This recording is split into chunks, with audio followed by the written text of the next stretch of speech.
sometimes there's innovations that come out on the market that truly change what's out there. Everybody's used to using those old crappy chronographs that are huge, use the magneto ones that hang down on your barrel. Just pick a chronograph and chances are it's frankly a piece of crap compared to the all-new Garmin XC1 Pro chronograph.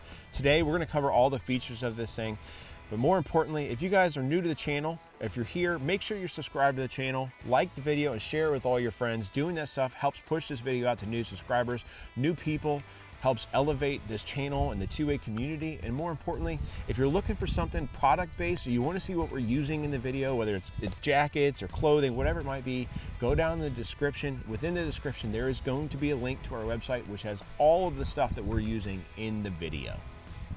If you're not familiar with this is going to be a very small, ultra lightweight chronograph that pales comparison to every other competitor on the market. Uses Bluetooth to connect to your phone. There's an app and a suite of features with that app to use with this chronograph and track all of your data.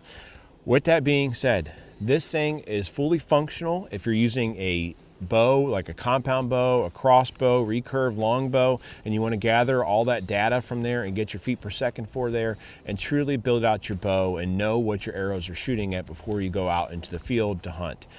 Outside of that, this thing's going to go all the way up to 5,000 feet per second. It's simple to set up. It has a little tripod that you can deploy, and here on the back of my truck bed, I'm able to set this thing down, set it up about 16 inches away from the muzzle of my rifle with the Springfield Model 2020 Redline. With all of that being said, this chronograph is not triggered by muzzle blast. It's actually triggered by the bullet leaving the barrel. So if you're shooting with a suppressor, it's not going to affect this chronograph and its ability to actually read your feet per second data and gather all of that. A couple of things that you guys will be curious of is overall durability. This is IPX7 rated, which that's kind of like a military standard. And what that's going to be is going to be some form of like drop testing, water testing.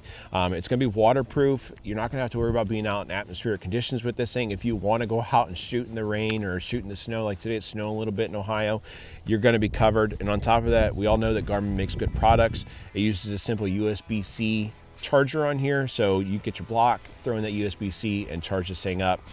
Charging wise, it seemed like it took about 30 minutes to charge this thing completely.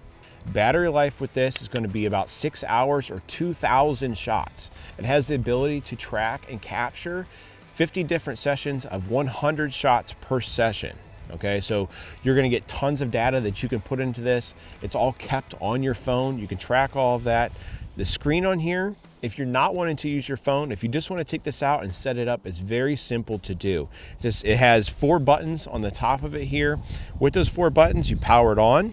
Once it's powered on, it comes on and it's very easy to see. It's just a simple kind of black and white display.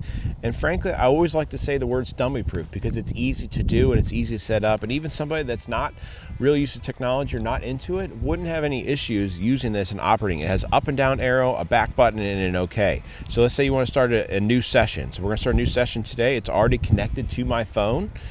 Start new session, I'm going to hit OK. I'm going to choose the rifle. I'm going to choose a velocity range. This has 1,700 to 5,000 feet per second or 600 to 1,700 feet per second. So today, for that rifle velocity, we're going to do 1,700 to 500 feet per second because I'm going to be shooting with 6.5 Creedmoor. We'll select that. Once that's selected, you can enter the weight of your projectile to get accurate kinetic energy values. So if I'm shooting a Hornady Precision Hunter and 143 grain, I can enter that as well. So I'm going to just skip that now.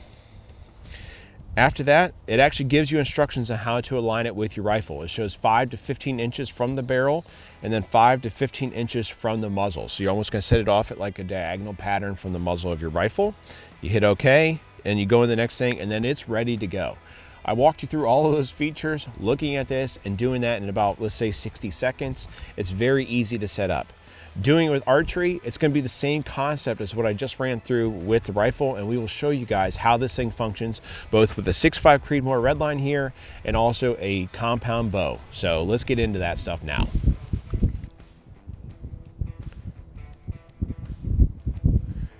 $450 grains,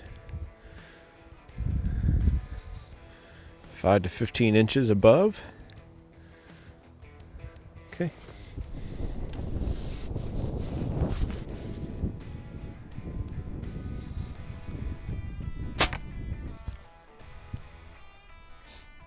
Go to select rifle, select 17 to 5,000 feet per second.